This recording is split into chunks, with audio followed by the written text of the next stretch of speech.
Isomerism की वो है कोऑर्डिनेशन आइसोमेरिज्म।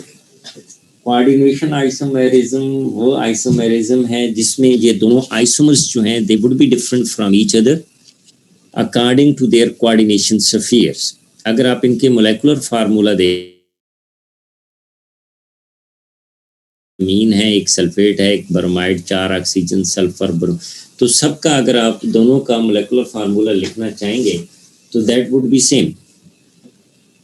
लेकिन अगर आप इनके कोऑर्डिनेशन स्फीयर देखें तो ये डिफरेंट है। यहाँ पर सल्फेट आयंस है इनसाइड द कोऑर्डिनेशन स्फीयर और इसके कोऑर्डिनेशन स्फीयर में ब्रोमाइड आयन है। तो चूंकि ये दोनों कंपाउंड्स जो हैं ये एक दूसरे से डिफर कर रहे हैं on the basis of their coordination sphere,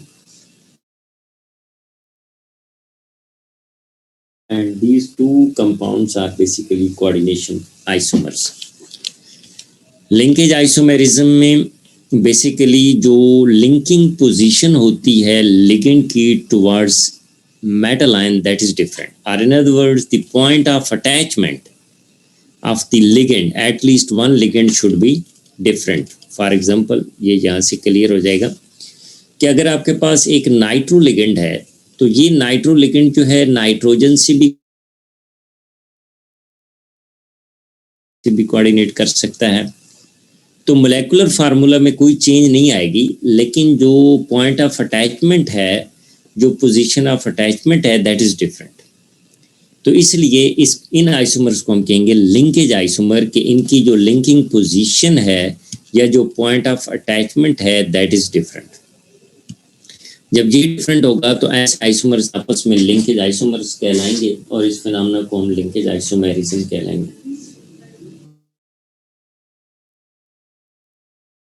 negative अगर जो है सल्फर से कोऑर्डिनेट करता है थायोसाइनेटो लिगेंड और दूसरी उसके पास पॉसिबिलिटी है कि वो नाइट्रोजन से भी कोऑर्डिनेट कर सकता है, तो लिहाजा इस तरह के जो लिगेंड्स हैं जो कि दोनों पोजीशन से लिंक कर सकते हैं ये नॉर्मली कॉन्स्टिट्यूट करते हैं लिंकेज आइसोमेरिज्म, और ये आइसोमर्स आपस में लिंकेज आइसोमर्स कहलाते हैं।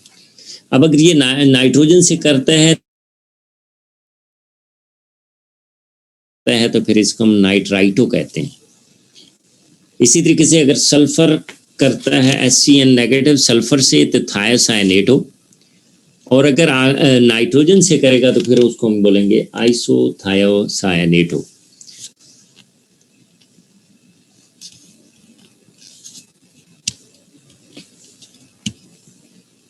अच्छा, इसके अलावा हाइड्रेट आइसोमेरिज्म भी स्ट्रक्चरल आइसोमेरिज्म की टाइप है।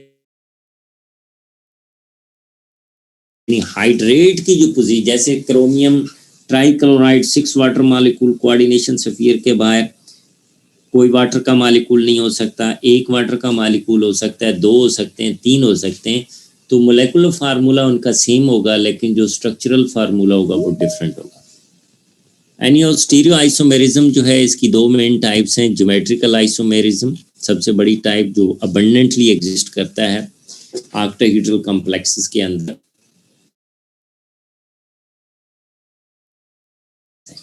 याद रखें कि ये जो ज्योमेट्रिकल आइसोमेरिज्म है ये टेट्राहेड्रल कॉम्प्लेक्सेस के अंदर एब्सेंट होता है, उनके अंदर मौजूद नहीं होता। उसकी वजह ये है कि उसमें तमाम पोजीशंस जो हैं वो सिज पोजीशंस हैं, उनमें कोई ट्रांसपोजिशन नहीं बनती, यानी 180 के एंगल के ऊपर कोई लिगेंड्स एक दूसरे के आमने सामने नहीं है। स्क्वायर प्लेनर ज्योमेट्री में और ऑक्टाहेड्रल ज्योमेट्री में 2 पोजीशन ट्रांस बन सकती हैं, यानी z एक्सिस वाली या xy ज्योमेट्रिकल आइसोमेरिज्म शो नहीं करते। तो ज्योमेट्रिकल आइसोमेरिज्म की 2 बड़ी टाइप्स हैं, सिज और ट्रांस, कि अगर जो है 2 लिगेंड्स जो सिमिलर लिगेंड्स हैं वो ऑन सेम साइड हैं तो वो सिज आइसोमर कहलाएगा, और अगर वही दोनों लिगेंड्स आपस में एक दूसरे की अपोजिट साइड पे हैं, अगर ऑक्टाहेड्रल ज्योमेट्री है तो उसमें z एक्सिस के ऊपर 2 लिगेंड्स अगर अपोजिट पोजीशन पर लगे हुए हैं तो वो ट्रांस आइसोमर कहलाएगा। प्लाटिनम का कॉम्प्लेक्स है डाइअमीन डाइक्लोरोप्लाटिनम, इसमें अमोनिया जो है वो सेम एडजेसेंट पोजीशन पर है, क्लोरो एडजेसेंट, तो ये सिस आइसोमर है, और ये जो बी है ये ट्रांस आइसोमर है क्योंकि लिगेंड्स जो हैं। अब आप अगर फॉर इंस्टेंस मार्क्स ज़्यादा आते हैं तो आप जो है ये मेटल को चेंज कर सकते हैं, लेकिन जब आपने ज़्यादा एग्जांपल्स जनरेट करनी हो तो ये याद रखें कि जब भी आप प्लाटिनम को रिप्लेस करें के तौर पर यहाँ पर आप निकल सब्स्टिट्यूट कर सकते हैं, यहाँ प्लेडियम कर सकते हैं, लेकिन अगर आप प्लाटिनम की जगह कोई और क्रोमियम लगाएंगे तो वो फिर गलत हो जाएगा क्योंकि ओवरऑल चार्ज जो है वो बैलेंस नहीं रहेगा। इसी तरीके से आप हैलोजेंस को रिप्लेस कर सकते हैं with any other halogen, iodide हो सकता है, वाटर के मॉलिक्यूल हो सकते हैं कोई। तो आई मीन टू से कि आप नंबर ऑफ एग्जांपल्स जो हैं वो यहाँ से जनरेट कर सकते हैं। अगर लिगेंड मानो इनायनिक लिगेंड लगाएं, अगर ये लगा रहे हैं चेंज तो फिर यहाँ पे आपको न्यूट्रल लिगेंड सब्स्टिट्यूट करना होगा। ये नहीं कि इसको रिप्लेस करके इसकी जगह एनायनिक लिगेंड लगा दें तो फिर वो ओवरऑल चार्ज जो है वो गलत हो जाएगा। कोशिश करें कि जब आपने मेटल को चेंज करना है एग्जांपल जनरेट करने के लिए तो फिर आप सिमिलर ग्रुप से मेटल लें ताकि आपका जो ओवरऑल चार्ज है उसके ऊपर कोई इन्फ्लुएंस ना आए। तो आप नंबर ऑफ एग्जांपल यहाँ से जनरेट कर सकते हैं। यहाँ पर ये ऑक्टाहेड्रल की एग्जांपल है कि क्लोरो जो है दोनों ट्रांसपोजिशन के ऊपर हैं और ये वाली जो है ये पोजीशन सिस है क्योंकि ये पीछे की तरफ होती है, तो they are at adjacent position, लेकिन ये जो पोजीशन है that is trans to each other. ये दोनों लिगेंड्स एक दूसरे के ट्रांस हैं लेकिन यहाँ पर सिस हैं, तो लिहाजा ये आइसोमर कहलाएगा ट्रांस आइसोमर और ये आइसोमर कहलाएगा सिस। अगर आप इसको पेपर पे ड्रा करते हैं इसके बगैर तो आप simply full example of cis isomer. ये वाटर के मॉलिक्यूल या अमोनिया लिगेंड आप चेंज कर सकते हैं, क्लोरो चेंज कर सकते हैं, कोबाल्ट को आप चेंज कर सकते हैं विद रुथेनियम, एरेनियम और इरिडियम के साथ, क्योंकि कोबाल्ट के जो नीचे ग्रुप में मौजूद है वो रीनियम है या इरिडियम है, तो इन दोनों के साथ आप रिप्लेस करके इनकी एग्जांपल जनरेट कर सकते हैं। दूसरी जो मेन टाइप है वो है optical isomerism. ability to rotate the plane polarized light in different direction, कि जो प्लेन पोलराइज्ड लाइट है उसको या तो राइट की तरफ कर सकते हैं या लेफ्ट की तरफ कर सकते हैं।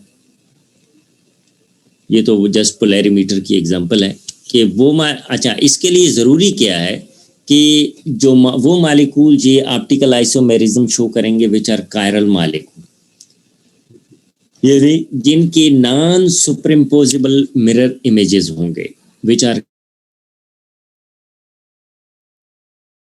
to be optically active।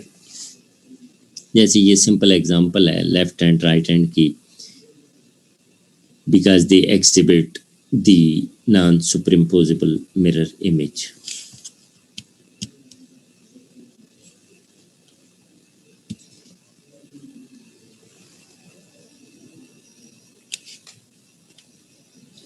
Just ये आगे मैं आपको बता दूंगा कि ट्रांसफॉर्म इसकी चूँकि पॉसिबल, तो इसलिए ये कंपाउंड जो है ज्योमेट्रिकल आइसोमेरिज्म तो शो करेगा लेकिन ऑप्टिकल आइसोमेरिज्म शो नहीं करेगा। अच्छा मुझे आप ये बताएं कि CFT हमने पढ़ ली थी?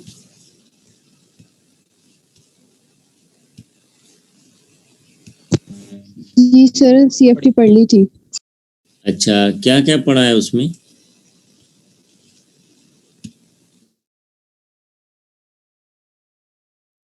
बैकग्राउंड दें कि हमने क्या क्या पढ़ा हुआ है?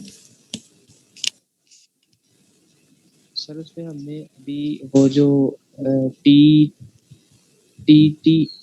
डू सर उसके हमने मेन पॉइंट्स पढ़े थे और उसके बाद हमने वो साइंटिस्ट का पढ़ा था और उसमें DD ट्रांजिशन वगैरह पढ़ी थी, कलर ऑफ वो स्प्लिटिंग पढ़ लिया था हमने, स्प्लिटिंग। जी स्प्लिटिंग पढ़ी थी जिसकी वजह से यस सर पढ़ लिया था। स्प्लिटिंग नहीं पढ़ी थी अभी, और उसमें लिगेंड पढ़ ली थी। एक फैसला करें ना। लेकिन सर ये कंप्लीट नहीं सर हुई वो कोई थी अभी। प्रॉपर किस्म की नहीं, हमने स्प्लिटिंग पढ़ी क्योंकि वो रास्ते में लेक्चर एंड हो गया था और रास्ते में हमने वो छोड़ दिया था। अभी वो वहां से रहती है, स्प्लिटिंग से आगे वो रहती है। सर यानी वो स्प्लिटिंग जो कंप्लीट हो गई थी। वो जो डायग्राम थी क्रिस्टल फील्ड स्प्लिटिंग की,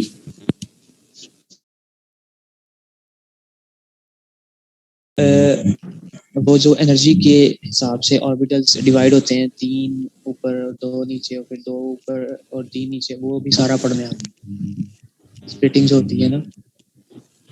एक मिनट मैं आपको दिखाता हूँ।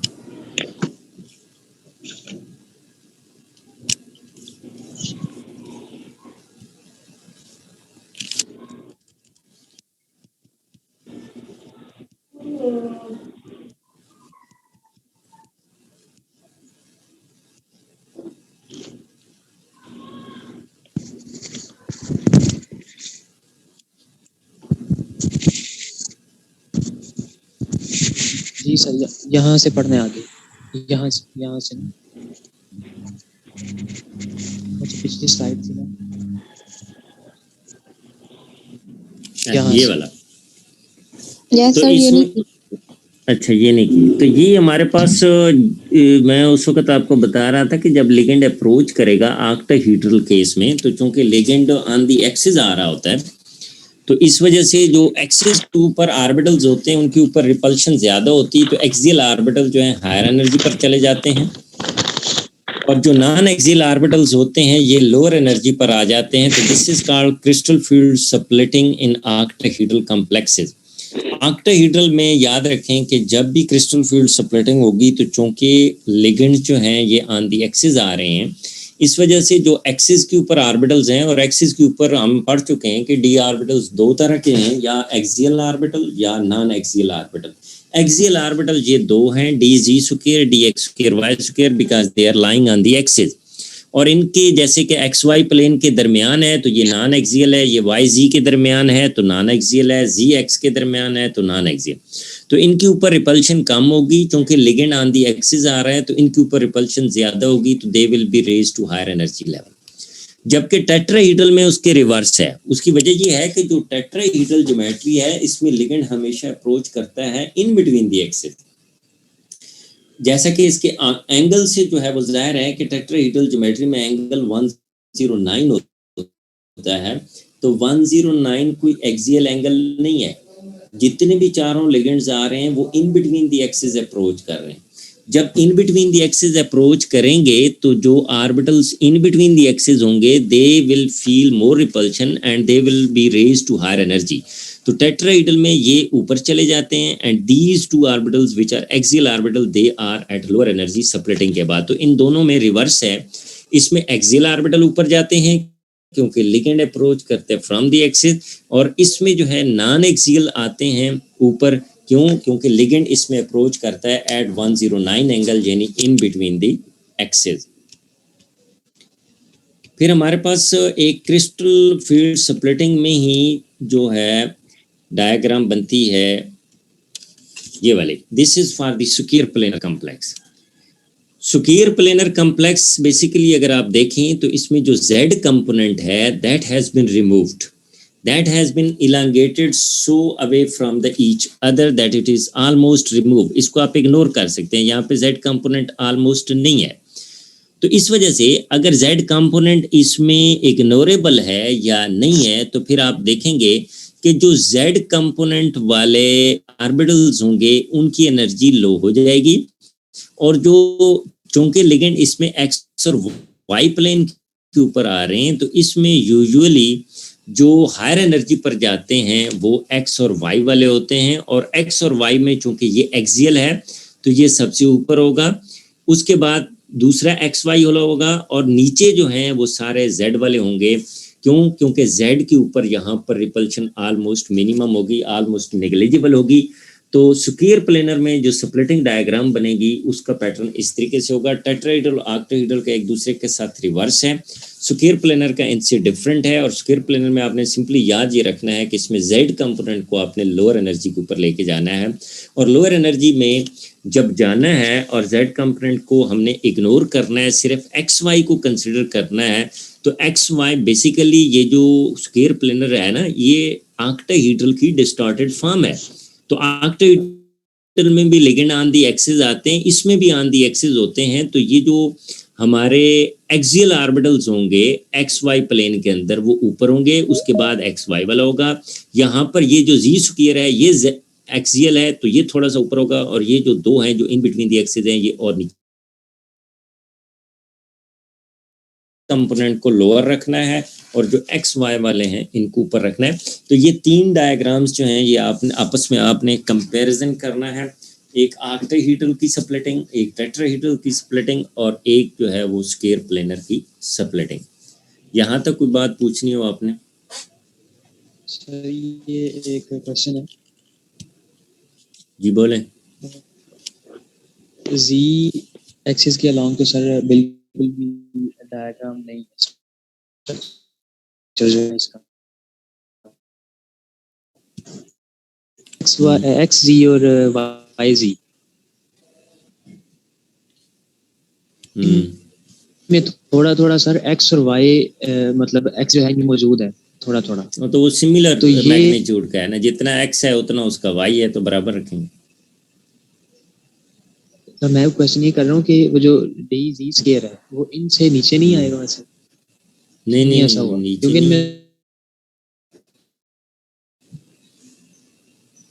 नहीं, लेकिन वो एक्सियल ऑर्बिटल है ना। ये जो फॉर्म है ये ऑक्टाहेड्रल की डिस्टॉर्टेड फॉर्म है, स्क्वायर प्लेनर ज्योमेट्री ना। अगर ये टेट्राहेड्रल से बनती तो फिर ये जो वाई जी या एक्स जी वाले हैं ये ऊपर आते हैं। ये बेसिकली ज्योमेट्री ओरिजिनेट होती है ऑक्टाहेड्रल से, इसको आप डिस्टॉर्टेड फॉर्म भी कह सकते हैं ऑक्टाहेड्रल। ठीक, सही sir. Any other question?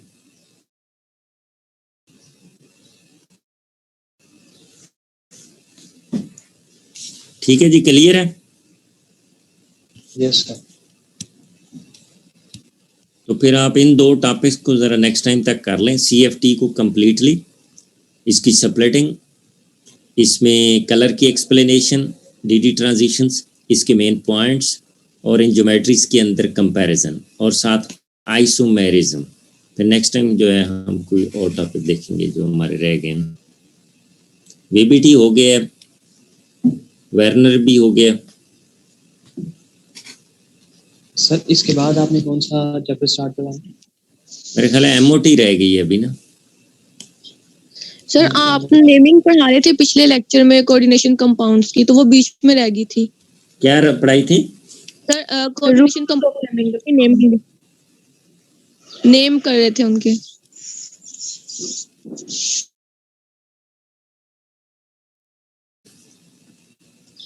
Okay sir. ठीक है सर सर आपने इस चैप्टर के